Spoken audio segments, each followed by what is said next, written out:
Você já enfrentou uma situação que parecia absolutamente sem saída? Um diagnóstico final. Uma porta fechada com ferrolhos de impossibilidade. Uma crise onde todo o poder do mundo parecia estar alinhado contra você e a única coisa que lhe restava era a fé. Uma fé que, sejamos honestos, às vezes parece pequena e frágil diante de gigantes de ferro e pedra. No capítulo 12 do livro de Atos, a igreja primitiva estava vivendo sua noite mais escura. O rei Herodes, um tirano sedento por popularidade, havia começado uma perseguição brutal. Ele já havia matado Tiago, um dos pilares da igreja, à espada. E vendo que isso agradou a multidão, ele foi adiante. Ele prendeu o líder, o apóstolo Pedro, a rocha. E não foi uma prisão comum. Pedro foi colocado em uma fortaleza de segurança máxima, entregue a 4 esquadras de 4 soldados cada. 16 guardas para um único homem. O plano era simples e cruel. Após a Páscoa, ele seria executado publicamente. A cabeça do movimento seria cortada. Do ponto de vista humano, a história havia acabado. O que um pequeno grupo de crentes escondidos em uma casa poderia fazer contra o poder de Roma e a fúria de um rei? Esta mensagem é para você que está enfrentando o seu Herodes. Para você cuja esperança está acorrentada na prisão de uma circunstância impossível. Para você que se pergunta se a sua oração realmente faz alguma diferença. A história da libertação de Pedro não é apenas um registro histórico de um milagre. É o projeto de Deus para a nossa libertação. É a prova viva de que não existem correntes que a oração não possa quebrar. Não existem guardas que a oração não possa adormecer. E não existem portões de ferro que a oração não possa abrir. Até o final desta jornada, nós não apenas veremos o anjo entrar na cela, mas descobriremos a coisa mais chocante e talvez a mais encorajadora desta história. A reação dos próprios crentes quando a resposta à oração deles bateu à sua porta. É uma reação que revela muito sobre a nossa própria fé. Irmãos e irmãs, hoje vamos entrar na prisão com Pedro e na sala de oração com a igreja. Vamos aprender que, quando o homem chega ao seu limite, Deus está apenas começando. Fique comigo, pois estamos prestes a testemunhar o poder de uma igreja que se recusa a aceitar a derrota. O mundo ordinário para a igreja em Jerusalém havia se tornado um pesadelo. A perseguição não era mais uma ameaça distante, era uma realidade sangrenta. O apóstolo Tiago, um dos 3 mais próximos de Jesus, estava morto. A espada de Herodes havia provado o sangue dos santos. O medo era palpável nas ruas. As reuniões eram secretas. Ser um seguidor de Cristo era ser um alvo. O mundo deles era definido pela opressão de um sistema político e religioso que queria apagá-los da história. E agora, seu líder principal, Pedro, estava no corredor da morte esperando seu fim. O mundo ordinário deles era o trabalho forçado, o som do chicote e o choro dos bebês sentenciados à morte. Era uma existência sem esperança, sob o poder esmagador de Faraó. Qual é o Herodes que governa com medo sobre a sua situação? Uma mentalidade, uma pessoa, um sistema? Reconheça a opressão que você está enfrentando, pois é contra ela que a oração vai se levantar. A chamada da aventura é a crise que força a igreja a agir. Herodes mandou prender também a Pedro, e, havendo prendido, o encerrou na prisão. Esta é a declaração de guerra. O inimigo fez seu movimento mais ousado. Não foi um ataque a um membro qualquer, mas ao coração da liderança. A aventura para a igreja não seria resgatar Pedro com espadas, mas entrar em uma batalha de uma ordem diferente, uma batalha travada de joelhos. A chamada para eles era: vocês vão ceder ao medo e aceitar a derrota? Ou vão lutar com a única arma que lhes restou? Exemplo de Esther. A chamada dela foi o decreto de Amã para aniquilar seu povo. A crise a forçou a sair de sua zona de conforto no palácio e arriscar sua vida. A crise é muitas vezes o chamado de Deus para um novo nível de oração e dependência. Se você aceita o desafio, comente: Senhor, ensina-me a orar. A recusa não está registrada como uma decisão, mas como uma tentação esmagadora. Pense na lógica da situação. 16 soldados, correntes, múltiplos portões, um rei implacável. Tiago já estava morto. A evidência esmagadora gritava: é inútil. Deus não interveio por Tiago, por que interviria por Pedro?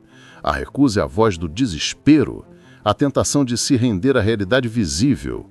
A incredulidade que vemos mais tarde quando Pedro bate a porta prova que essa luta contra o desespero era real. Eles oravam, mas uma parte deles, a parte lógica e ferida, provavelmente já estava de luto. Marta no túmulo de Lázaro: Senhor, se estiveres aqui, meu irmão não teria morrido. Sua fé estava no passado. Ela se recusava a acreditar numa ressurreição do presente, mesmo com o doador da vida bem na sua frente. Eu orava pela cura do meu pai, mas cada relatório médico era pior. Chegou um ponto em que minhas orações se tornaram um ritual vazio. Meu coração já tinha aceitado a derrota. Eu estava lutando contra o desespero.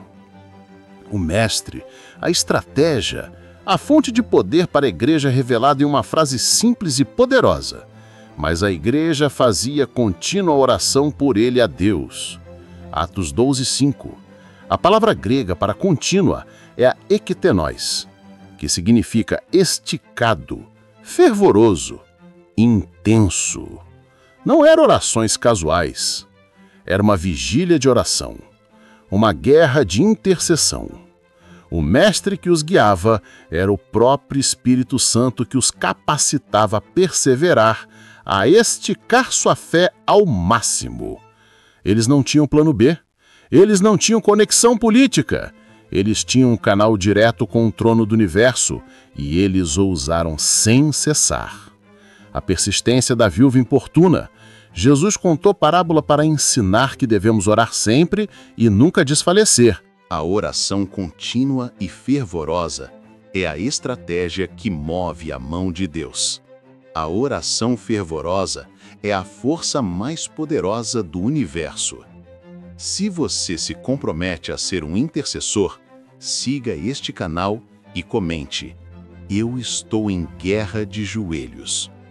Enquanto a igreja guerreava em oração, Pedro cruzava seu próprio limiar.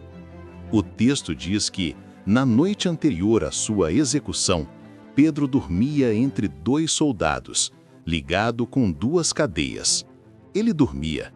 Não estava andando ansiosamente pela cela. Não estava suando frio. Ele estava em paz.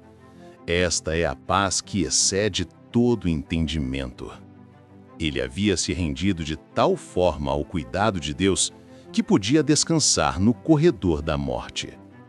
Ele cruzou o limiar do medo e entrou no repouso da fé. A batalha externa era da igreja. A batalha interna de Pedro já havia sido vencida. Jesus dormindo no barco durante a tempestade, sua paz não era a ausência de problemas, mas a presença do Pai mesmo no meio da fúria da natureza. A paz de Deus está disponível mesmo na pior das tempestades. Curta este vídeo agora, se você deseja receber essa paz que te faz descansar no meio da luta. A prova começa. O aliado celestial chega. E eis que sobreveio o anjo do Senhor, e resplandeceu uma luz na prisão. O inimigo, a escuridão, as correntes, os guardas, é confrontado pelo poder do céu. O anjo tem que acordar Pedro, tocando-lhe no lado e dizendo: levanta-te depressa. E a primeira prova da autoridade divina é superada, e caíram-lhe das mãos as cadeias. O que era feito de ferro e força humana se desfaz como pó diante do toque do céu. O aliado celestial é mais poderoso do que todo o sistema inimigo. O anjo que fechou a boca dos leões para Daniel. A intervenção divina neutraliza a ameaça do inimigo de forma sobrenatural. As correntes caíram. Um milagre. Mas ele ainda estava dentro de uma fortaleza, cercado por guardas. A parte mais difícil da fuga estava apenas começando. Como eles passariam pelos sentinelas, sem serem vistos? Você acredita que Deus ainda envia anjos para nos socorrer, em resposta às orações? A Bíblia está cheia de exemplos. A sua fé alcança essa realidade? Eles se aproximam da escuridão, o coração da fortaleza inimiga. O anjo lhe ordena: cinge-te e ata as tuas sandálias. Lança às costas a capa e segue-me. E Pedro obedece, ainda em um estado de torpor, pensando que era uma visão. E então, eles começam a caminhar. E saindo, o seguia. E passando pela primeira e segunda guarda. Eles caminham entre os soldados adormecidos ou sobrenaturalmente cegos. Cada passo é um milagre de invisibilidade. A escuridão da prisão se torna coberta para sua libertação. O êxodo de Israel do Egito, eles passaram por uma nação inimiga, protegidos pela coluna de fogo e pela nuvem, tornados intocáveis pelo poder de Deus. A oração pode te fazer passar por lugares que a lógica diz que você seria destruído. Se você confia nessa proteção divina, curta este vídeo. Aprovação suprema. O último obstáculo, o mais formidável. Chegaram à porta de ferro que dá para a cidade, a qual se lhes abriu por si mesma. Este não era um portão de madeira que pudesse ser arrombado, era de ferro, o símbolo final do poder e da intransponibilidade de Roma. Nenhuma força humana poderia abri-lo. E o texto diz que ele se abriu por si mesmo. A oração da igreja, milhares de metros dali, moveu os gonzos da impossibilidade. Este é o clímax da libertação, onde a fraqueza do homem encontra o poder automático de Deus. A abertura do Mar Vermelho não foi o vento que abriu o mar, foi a ordem de Deus. O poder dele reescreve as leis da física para cumprir seu propósito e proteger seu povo. Eles não precisaram se esconder ou lutar com os guardas. O mesmo poder que fez as correntes caírem fechou os olhos dos sentinelas. A oração não luta contra os soldados. Ela comanda o general do exército celestial que neutraliza os soldados. Declare com fé: Deus abre portas de ferro para mim. A recompensa é a liberdade. E tendo saído, andaram por uma rua e logo o anjo se apartou dele. A missão do anjo estava cumprida. E é só então que a realidade atinge a Pedro. E Pedro, tornando a si, disse: agora sei verdadeiramente que o Senhor enviou o seu anjo e me livrou da mão de Herodes e de toda a expectação do povo dos judeus. A libertação não foi apenas a liberdade física, mas a revelação confirmada, a certeza absoluta do poder de Deus em resgate. A libertação de Ló de Sodoma, os anjos o tiraram pela mão. A recompensa dele foi ser salvo do juízo. A recompensa de Pedro foi ser salvo da injustiça. Deus não apenas nos liberta, ele nos dá o testemunho da libertação. Se você tem um testemunho do livramento de Deus, comente: Ele me livrou. O caminho de volta é a jornada de Pedro pelas ruas escuras de Jerusalém.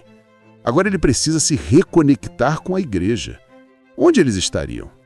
E, considerando ele nisto, foi à casa de Maria, mãe de João, que tinha por sobrenome Marcos, onde muitos estavam reunidos e oravam. O libertado busca os libertadores. A resposta da oração caminha em direção aos que oraram. Este é o caminho de volta para a comunhão, para o lugar onde o poder foi gerado. O retorno do filho pródigo, sua jornada de volta foi em direção à casa do Pai. O caminho de volta da nossa libertação é sempre em direção à comunhão. A ressurreição acontece de forma inesperada e até cômica. Pedro bate à porta. Uma criada chamada Rode vem atender. Ela reconhece a voz de Pedro e, em vez de abrir a porta, de sobremodo alegre, correu para dentro e anunciou que Pedro estava à porta. E qual a reação da igreja que estava orando fervorosamente pela libertação dele? E disseram-lhe: estás fora de ti. Eles não acreditaram, mas ela afirmava que assim era, e diziam: é o seu anjo. Eles que moveram o céu com a oração não conseguiam acreditar na resposta quando ela bateu em sua porta. A ressurreição de Pedro da prisão forçou a ressurreição da fé deles, da teoria para a prática. A incredulidade de Tomé. Ele precisou tocar nas feridas de Jesus para crer. A igreja precisou ver Pedro com seus próprios olhos para crer. Isso não os condena, apenas mostra o quanto a graça de Deus é maior que a nossa fé vacilante. A chave, o poder que esta história nos entrega é a verdade inabalável sobre a oração intercessora. Quando a igreja finalmente abre a porta e vê Pedro, eles ficam espantados e ele lhes conta por miúdo como o Senhor o livrara da prisão. Ele retorna não apenas com sua vida, mas com a prova irrefutável de que a oração unida, fervorosa e contínua funciona. O poder que ele traz de volta é o testemunho, é a fé fortalecida, é a certeza de que o que eles faziam naquela sala secreta tinha o poder de abalar as prisões mais seguras do mundo. A grande comissão. Os discípulos receberam a ordem de serem testemunhas. O poder que levamos ao mundo não é nosso, mas o testemunho do que Deus fez por nós e pode fazer por outros. Talvez você se sinta como Pedro, preso em uma situação impossível, com 16 guardas e um portão de ferro. Ou talvez você se sinta como a igreja, orando por um milagre que parece grande demais. A sua fé vacilando.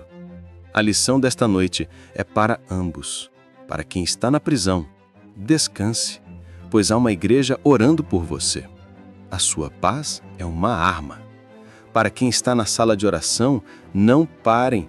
Sua oração contínua é a chave que está virando na fechadura do céu. Vocês estão despachando anjos. Deus não está limitado pela força do seu inimigo. Ele está limitado pela extensão da sua oração. A igreja em Atos 12 não fez uma reunião de lamentação, fez uma reunião de oração. Chegou a hora de pararmos de descrever o tamanho dos nossos portões de ferro para Deus e começarmos a orar ao Deus que os abre por si mesmos. A mesma fé do mesmo Deus está disponível para nós hoje. Não subestime o poder que é liberado quando a igreja se une e ora sem cessar. As correntes ainda caem, os anjos ainda ministram e os portões de ferro ainda se abrem. Se você acredita no poder da oração e quer se juntar a uma comunidade de fé que move os céus, inscreva-se neste canal agora e ative o sino. Vamos orar uns pelos outros. Quem você conhece que está precisando de um milagre de libertação? Seja a pessoa que os lembre de que há uma igreja orando por eles. Compartilhe este vídeo com eles e declare sua participação no exército de intercessores, comentando: a oração continua. Mas a igreja fazia contínua oração por ele a Deus. Atos 12, 5.